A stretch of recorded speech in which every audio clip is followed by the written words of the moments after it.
Congress party అధికారంలో ఉంది. ప్రభుత్వంలో ఉండాలంటే పదవులు కావాలి. ఆ పదవి వచ్చే వరకు అనేక ప్రయత్నాలు చేస్తారు, ఫైర్వీలు చేస్తారు. పార్టీ కోసం తామెంత కష్టపడ్డామో కూడా పదవి వరించే వరకు చెబుతూనే ఉంటారు. కానీ పదవి వచ్చాక మాత్రం మౌనంగా ఉంటారు. ఇంతకీ ఎవరా నేతలు? కాంగ్రెస్ పార్టీలో వారిపై జరుగుతున్న చర్చ ఏంటి?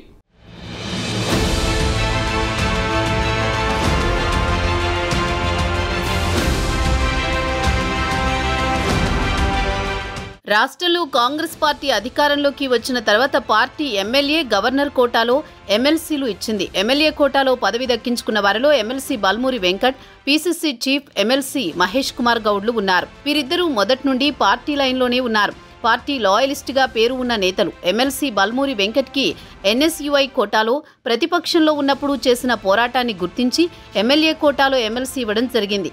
ఇక రెండో లిస్టులో గవర్నర్ కోటాలో తెలంగాణ ఉద్యమకారుడు, టీజేఎస్ అధ్యక్షుడు కోదండరాం, మరొకరు మీడియా రంగానికి చెందిన అమీర్ అలీ ఖాన్. ఇక ఇటీవలే ఎమ్మెల్యే కోటాలో ఎమ్మెల్సీలుగా అద్దంకి దయాకర్, విజయశాంతి, శంకర్ నాయకులకు పార్టీ అవకాశం ఇచ్చింది. అయితే పదవులు తీసుకుంటున్నారు, కానీ కొందరు మౌనంగా ఉంటున్నారనే విమర్శలు వినిపిస్తున్నాయి.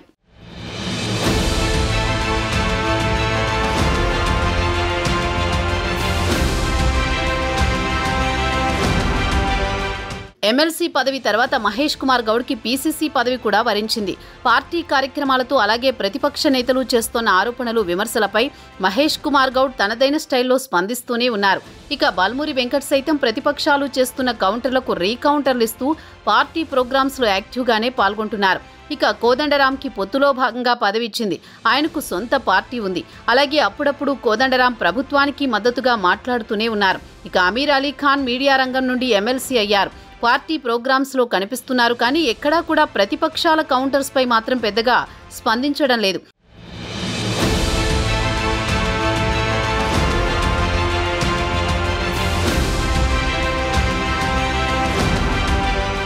ఇక ఇటీవలే ఎమ్మెల్యే కోటాలో ఎమ్మెల్సీ అయిన వారిలో అద్దంకి దయాకర్ ఒక్కరే కాస్త యాక్టివ్గా ఉంటున్నారని ప్రతిపక్షాలు చేస్తున్న విమర్శలపై గట్టిగా కౌంటర్స్ ఇస్తున్నారు. అందుబాటులో లేకపోతే వీడియో రూపంలో అయినా స్పందిస్తున్నారు, కానీ మిగతా ఇద్దరు మాత్రం కంప్లీట్గా మౌనం వింటున్నారనే విమర్శలు గాంధీ భవన్ వర్గాల్లో వినిపిస్తున్నాయి. నల్గొండ డీసీసీగా ఉన్న శంకర్ నాయక్కి పార్టీ ఎమ్మెల్యే కోటాలో ఎమ్మెల్సీగా అవకాశం ఇచ్చింది. ఆయన పార్టీలో ఎన్నో ఏళ్లుగా కొనసాగుతున్నారు. గిరిజన నాయకుడు కూడా అయితే ఎమ్మెల్సీ అయ్యాక ఎక్కడా కూడా స్పందించడం లేదు. కనీసం గిరిజన నాయకులు మాట్లాడినప్పుడైనా వారికి కౌంటర్స్ ఇవ్వడం లేదు. ప్రభుత్వ పథకాలపై కూడా ఎక్కడా పెద్దగా మాట్లాడడం లేదనే విమర్శలు వినిపిస్తున్నాయి. ఎమ్మెల్సీ ఇచ్చింది మౌనంగా ఉండడానికేనా అంటూ గుసగుసలు వినిపిస్తున్నాయి.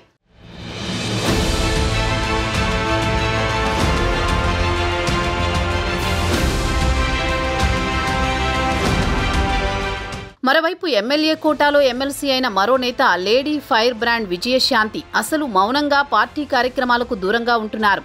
ప్రభుత్వ పథకాలపై స్పందించని విజయశాంతికి ఎమ్మెల్సీ ఇవ్వడంపైనే ఎక్కువ విమర్శలు వినిపించాయి.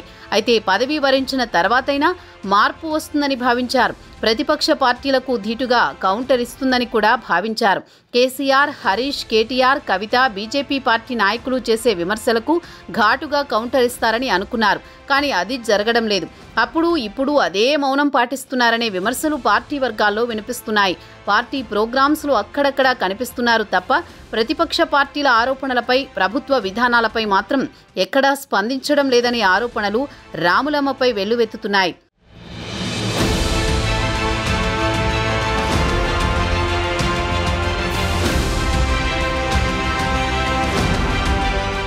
ఇలా పదవులు తీసుకున్న వారు పార్టీ అధికారంలో ఉన్నప్పుడు యాక్టివ్గా ఉండాలి కదా, లేదంటే పదవుల కోసం పోటీ ఎందుకు పడాలి, పైరవీలు ఎందుకు చేయాలి, పదవులొచ్చాక మౌనంగా ఉండడానికా అంటూ పార్టీ వర్గాల్లో గుసగుసలు వినిపిస్తున్నాయి. యాక్టివ్గా ఉండేవాళ్లు, పార్టీ కోసం పనిచేసిన వారు ఇంకా చాలామంది ఉన్నారు కదా అంటూ ఒక చర్చ నడుస్తోంది. చూద్దాం, పదవులు వరించిన నేతలో ఏమైనా మార్పు వస్తుందో లేదో చూడాలి.